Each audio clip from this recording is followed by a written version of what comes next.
Ayan, eto. Pakinggan natin muna po itong balita ng GMA. Hindi susuko. Yan ang pinanindigan ni Senador Ronald De La Rosa sa gitna po yan ng kinakaharap niyang arrest warrant mula sa International Criminal Court. Git niya wala siyang ipinapatay at nagugat ang lahat ng ito sa politika. Politika ito lang nagsimula. May pinatay ba akong tao? Meron ba akong tao? Pulis na ito na patayin mo yan? Wala. Yung buong puso ko ay dinidicate ko sa aking serbisyo. Then pagkatapos ito, ganito mangyayari sa akin. So, very discouraging. But still, I will not surrender. Okay. Dahil alam ko, si Lord ay nandiyan nagbabantay sa akin. Ayun. Yan na, hindi ka na talaga hindi ka na talaga safe niyan. Kasi inano mo dinamay mo Panginoon Baka nakakalimutan mo, Bato de la Rosa, naging sunod-sunuran ka't naging tuta ka ni Digong. Baka nakakalimutan mo na ikaw ang PNP chief noon at kayang-kaya mong ipatigil ang mga gurguran. PNP chief Kaya lang, syempre, imposibleng tutulan mo ang aksyon ni Digong dahil kapag tinutulan mo ang aksyon ni Digong, delikado ka. Kapag kinalaban mo si Digong, baka pati ikaw mismo, Bato, maging drug lord ka o kaya maging maging tawag dito, kotong caps. O kaya corrupt ka na PNP chief. Ganyan mangyayari sa'yo kapag kinontra mo si Digong. Kaya syempre, ang pinili mo, yung pinaka-convenient sa'yo. Sundin ang utos ni Digong o plantokhang. Di pa nga ito. Baka nakakalimutan ni Bato, pinagmamalaki niya na brainchild niya ang Oplan Tokhang. Sila ni Sara Duterte ang nagpatupad niyan sa Davao. So, alam naman ni Bato de la Rosa na ang Oplan Tokhang ay napakadelikado. Bakit? Kasi pwede itong gamitin ng mga PNP noon para sa kanilang mga personal na interes. Like paghihigante, o kaya pwede itong gamitin na ito po ay gamitin sa pangingikil ng mga PNP noon. Let's say, kunwari lang, si Blink Hernandez, hindi naman gumagamit. Pero dahil mayaman, pinuntahan ng isang PNP para sabihin na kung hindi ka magbibigay ng pera sa amin, itotokhang ka namin. Ganyan ang galawan noon. Kaya, 'di ba, ito po ay napakadelikado. Hindi naisip ni Bato 'yan. Siyempre, hindi niya maiisip kasi nga sarado ang kanyang puso't isipan sa pagsuporta kay Bato, kay Digong. Kaya ngayon, Senator Bato, magdusa ka. Sising-alipin ka. Sising-sisi ka na. 'Di ba? Na ikay naging sunod-sunuran at naging robot ka kaya Digong. Sagot yan ni De La Rosa. Pero yun ang yun ang tadhana mo dahil ikay naging robot. Na sa isang kumpas lang ni Digong, ginagawa mo kung ano ang inuutos niya. Robot ka noon Sa panayam sa Senado ng unang balita sa unang hirit.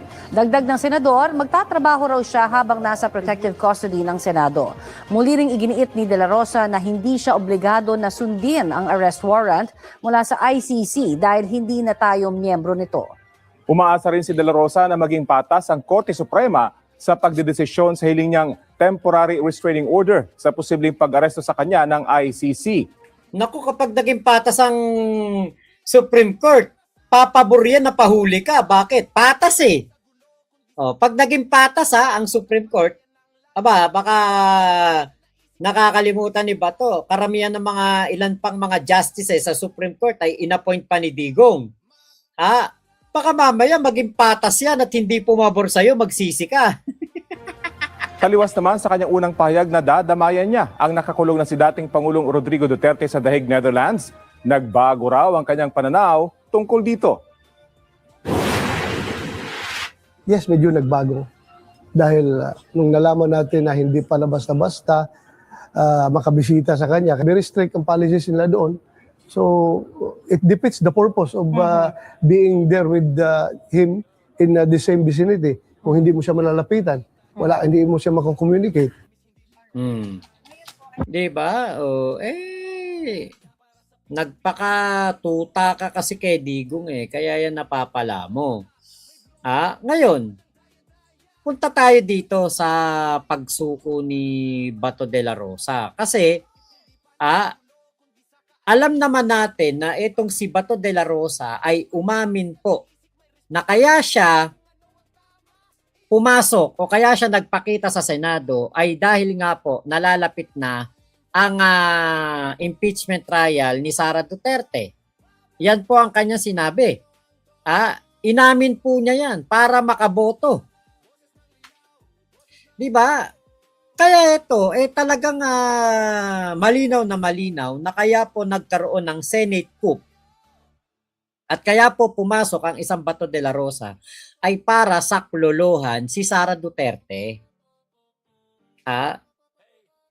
Maganda yung ginawa ni Bato. Bakit? Pagpapakita yon ng tunay na tuta ka ni Digong. Malaki utang na loob mo kay Digong, kaya kahit na nasa posisyon ay yung anak, susuportahan mo at ire-rescue mo. Dahil si Alan Peter Cayetano o kahit sino pa ang maging nominado nitong 13 Judas na senador, wala naman pong ibang magiging trabaho kung hindi to block the impeachment. Kung kay Chis Escudero ay ito pong impeachment ay in-archive, ito po talaga, totally stop talaga ang plano nila. Hindi talaga magko-convene. Sali-salita lang nila yan na magko-convene. Pero sa nakita natin ngayong gabi na ito, na nagkaroon ng putuka, nagkaroon ng napakatinding mga drama, arte, komosyon sa Senado, hindi na po ako magtataka kung ang gagawin po nitong mga 13 Judas na ito ay pipigilan ng impeachment at hindi po sila magko-convene as impeachment court. Bagko sila po ay mas magpo-focus sa issue ngayon ni Bato de la Rosa at yung nangyari po na barilan o putukan ng baril doon po sa Senado. Yan ay lahat ay propaganda yan ng kanilang bagong Senate President na si Alan Peter Cayetano. Kaya nga po itong pag-amin ni Bato, maliwanag na maliwanag, to rescue Sara Duterte. At ang isa pa pong timing, ito nga pong Senate coup. Para mawala lang sa pwesto itong ating Tito Soto, as Senate President, talagang sinugal ni Bato de la Rosa ang kanya pong kalayaan. Sinugal po niya ang kanyang liberty. Kasi anytime pwede po talagang mahuli itong si Bato de la Rosa. Hindi po biro ang kanyang paglabas at hindi po ito basta-basta lamang na lumabas siya. Safe na siya. At ang poprotekta sa kanya ay ang Senate President, hindi po. Dahil wala po siyang makukuhang parliamentary immunity. Bakit? More than 30 years po ang kanyang sentensya na matatanggap kung sakaling makonvict po siya sa kanyang kaso. 6 years lang po pababa ang pwedeng protektahan ng Senate. Kaya nga po, gumagawa ng ganitong mga arte ang mga senador ni Digong, gumagawa ng issue ng takot, issue ng panggugulo, issue ng paglusob sa Senado para maprotektahan nila si Bato. Kasi kung hindi nila gagawin yan, posible talagang anytime soon, pasukin na yan ng DOJ, NBI, PNP, CIDG, para hulihin etong si Bato de la Rosa. Pero dahil nga po nagkaroon ng arte kanina doon sa Senado, Yan po ang tinatawag nila na delaying tactics. Yan po ang katotohanan niyan. Kaya po gumawa po sila ng ganyang kaguluhan. Delaying tactics po 'yan. Ngayon, ito po nga sa impeachment ni Sara Duterte, nakita naman natin 257 lawmakers po ang bumoto pabor sa impeachment. Samantalang 106 lang naman po ang kailangan. So ibig sabihin po nito, hindi po ito maliit na political move. Hindi ito simpleng personal vendetta. Ito ay overwhelming institutional support para investigahan si Sara Duterte. Kaya nga po, lumabas ang isang Bato de la Rosa. Bakit? Biruin mo, 106 lang ang boto na kailangan. Noong 2025, 215 ang bumoto. Ngayon naman, na 2026, sa halip na kumonte, dahil nandun yung pulong Duterte sa Kongreso, para manakot, manindak, mang-intimidate, lalo pang tumaas ang nag-yes ng mga kongresista para ma-impeach etong si Sara Duterte. 257. Kaya lumabas ang isang Bato de la Rosa. Bakit? Wala na tayong ibang paraan kung hindi ang palitan ang isang Tito Soto. Bakit? Si Tito Soto, forthwith, agad-agad, convene ang Senado. Ngayon, dito naman, sige, kunwari mag-convene talaga ang Senado. Mag-convene talaga ang isang Alan Peter Cayetano. Bigyan natin ng pagkakataon, sige, nag-convene. Pero ang tanong, i-impeach ba nila si Sara Duterte? Kaalyado nila yan. Anak ng kanilang anito yan. Kaya nga po, ito pong mga major developments na ito, matapos po ang leadership shift. Ang usapin ng protective custody ay political protection para kay Bato de la Rosa, kaugnay ng ICC issue. Pero alam niyo po, hindi po talaga yan pwede. Para sa akin, ako, unconstitutional yan. Bakit? Gumawa ka ng resolution pabor sa kapwa mo, senador? Kaya nga po nagkaroon na ng perception na ang Senado ay unti-unting nagiging political sanctuary. Imbes na independent institution, nagmumukhang protection network pa ito. At dito po mas lalong nag-aalala ang publiko. Dahil sa halip na rule of law, accountability at institutional neutrality ang makita, ang lumalabas ay mutual protection, alliance preservation at political shielding.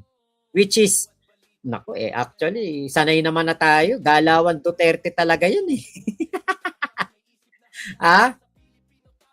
Kaya po sa mga darating po na panahon, bantayan po natin 'to. Bakit? Baka maulit na naman ang impeachment po ay i-archive. Bakit? Uulitin lang nila last year. Merong magpepetisyon doon sa Kongreso para questionin ang constitutionality ng impeachment trial. Ngayon kapag kinwestiyon nila 'yan sa Supreme Court, ang sasabihin ni Alan Peter Cayetano, hintayin na lang natin ang desisyon ng Supreme Court. Hintayin natin. So yan po ay maliwanag na galawang DDS, galawang Chis Escudero.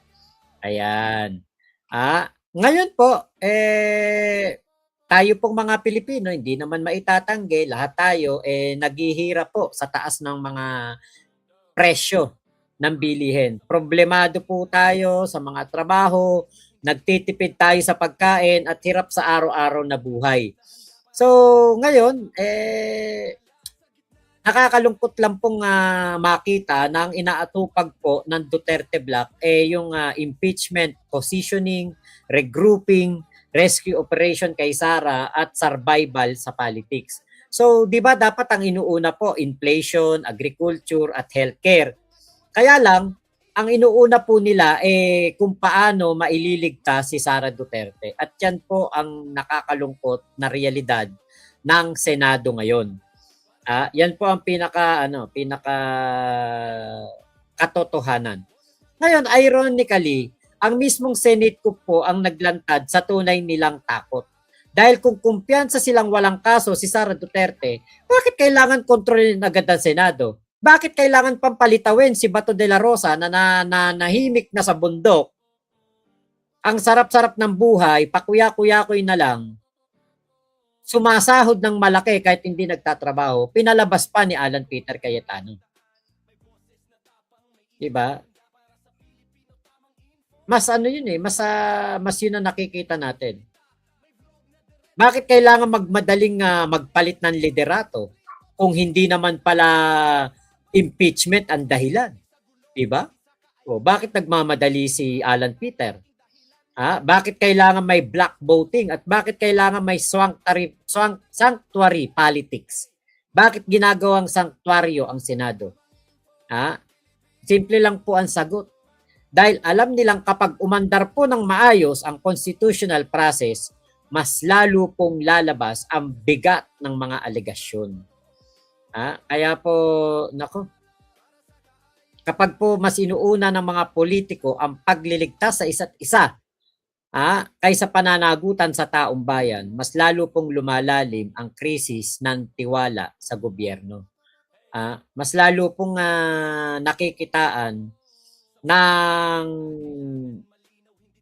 kahinaan itong Duterte Black dahil nga po sa ginawa nila ngayon, nakaguluhan sa Senado. Actually, ito matatatak na po ito sa buong history ng Senado na merong grupo ng mga senador na ang inuuna ay kapakanan ng kanilang huganteng kasamahan sa Senado. Pinaghahanap ng batas, pinagbabayad ng batas, pinoprotektahan nila. Habang buhay na pong nandyan yan, hindi na po mabubura sa records ng ating history yung ginawang katarantaduhan po nitong mga Duterte Black na ito. Kuya Blick Hernandez, buwagin na yung Senado na yan. Total karamihan ng mga senador dyan, mga komedyante. Clown. Lalo na si Robin Padillang Engot. Okay, Reynaldo Dalapag. Dapat tayo mga Pilipino matuto na tayo kasi puro mga DDS mga yan at maka China. Kaya kawawa tayong mga taong bayan. Ninakawan na nga tayo, hindi pa ba tayo kikilos? Teresa de la Cruz, hello po. Sabi ni Sara Sambilon, mga talunan kayo, kawawa. Wala po kaming tatay na karton, kaya hindi po kami talunan. Josephine Villalobos. Konting higpit naman BBM. Sana konti, okay, Edilar, scripted ang Senado. Ate Mayra Domingo, obvious naman, katiwalian ni Lustay. Tama, Ate May Castro. Good morning, Mac. Umaga ng balitaktakan na to. Nakikinig lang ako. Dan likes na po. Salamat. Mighty Kid. Kuya Elmer Balilo, hello po. Okay, si Babalina pa talaga nag-announce na NBI agent yung nagpaputok dahil umano na huli ng balikan yung gamit niya. Istoryahe, Babalina. Kumbaga, nasa kanila pa rin kasi yung power pero pawala na. FYE for Asian. Ano yan? Pi Asian ba yan? Kuya Tommy, Cereza Force, hello po. China propaganda again. Yun nga, Rob. Meron bang illegal under the law? Okay, Ate Ira, sino talunan? Preso Sahig. Boy Pentanil. Mandarambong sa Sara Lustay mo. Ayun nga. Naku, Monkey, kung nag-aaway kayo ng tatay mo, wag mo dito murahin. Ba't mo sinasabihang hayop yung tatay mo? Di ibig sabihin, hayop ka din. Kung hayop ang tatay mo, hayop ka din. Huwag kayo dito mag-away ng tatay mo. Pabarangay mo. Monkey? Ampi Basketball, UK. Create chaos in Senate was all staged to divert attention. Self-interest before country. Tama po. Ginawa yon para manggulo sila doon sa Senado at para po etong kanilang Bato de la Rosa ay maprotektahan. Kaya po nila ginawa yan. Wala namang ano yan, wala namang pagdududa. Yun talaga ang kanilang mithiin. Ngayon, punta naman po natin ang Senado ngayon. Okay. Okay, sa ito. So, ngayon po kasi, ngayon pong nangyari, nakaguluhan po sa Senado, ang dami pong nagsasabi na ito daw pong